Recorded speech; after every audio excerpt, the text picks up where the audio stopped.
So, how does the French school system take dyslexia, special educational needs, into account? Okay, first of all, you have to know that legislation changed a few years ago, and dyslexica is seen as a handicap. Right. So it has to be taken into consideration. It's So that's, always seen as a handicap. yes, Right. it's a law. But in order to detect a dyslexic child, you have to have at least 30 months. No, the child has to be late in reading and writing skills for 30 months. So which means that at the end of the grade school, they start discovering that your child is dyslexic.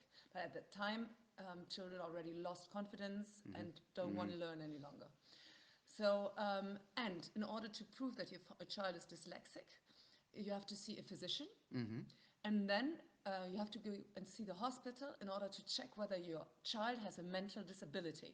Okay. So if the IQ is below average, which Yeah. is very frightening and is a very negative approach. Yeah. So that's one thing.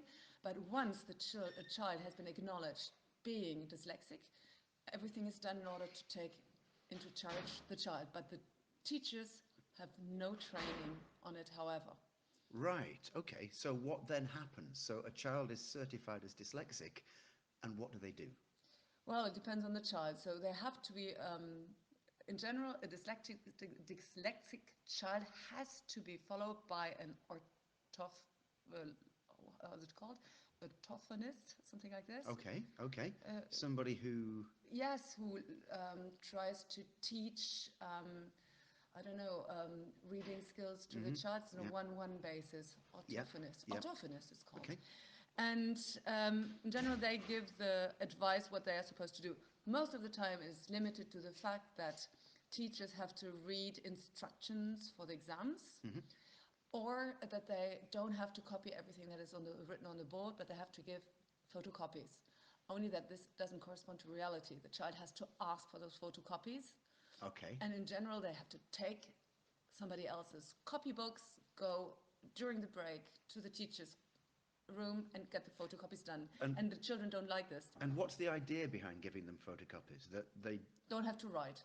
they don't have to write. So they can Okay. concentrate on what they actually listen to. And in fact, this is a good idea and not a bad idea. It would be better if the the text was given to them before the class and not afterwards. So you can read along, underline whatever is important, kind of understand what is being said Yeah. and Yeah. read along. But that's not the case. Yeah. It's Okay. given afterwards. Right. Okay. And the support that the child has is the orthophonist. Yes. Um, But that's private. You have to it's see them in private. It's not coming from school. is it costly? No. Yeah, well, security pays for it. So Okay. it's taken, we don't pay anything for it. Right. Okay. So it's private, but it's not. It doesn't cost the parents any money. Well, if the parents want to drive their children there, if they have the time to take them, it's fine. But not everybody can do this. Oh, so the And if orthophonist doesn't come to the school? no, the orthophonist doesn't come to school. You have to get the child there. Yeah. It's either before school or after school, which is very difficult to do. So that's one thing. And there are a lot of parents who just don't have a time, who don't take into consideration the difficulties the child has. Yeah. So they're completely disadvantaged, and the school won't acknowledge the difficulty. Yeah. Yeah. So in a certain way, it's only the favored, no, Yes, enfants the elite, favorisés, the the elite, elite, yeah. who would take into account the difficulties of their children and do whatever they can in order to help them. And what's the education attitude towards dyslexia? Is dyslexia looked upon as a disability? You said it's now classified as a disability, It is classified. regardless of the level of dyslexia. Yeah. So a dyslexic child, is there a stigma involved, or? Okay, if, for example, for official exams, they've got 1/3 of the time in addition to the others. So if it lasts for 60 minutes, they will have like 80 minutes, something like this. Yeah, yeah. So we have and if it is a big degree of dyslexica, they'll Dyslexic, have yeah. dyslexica.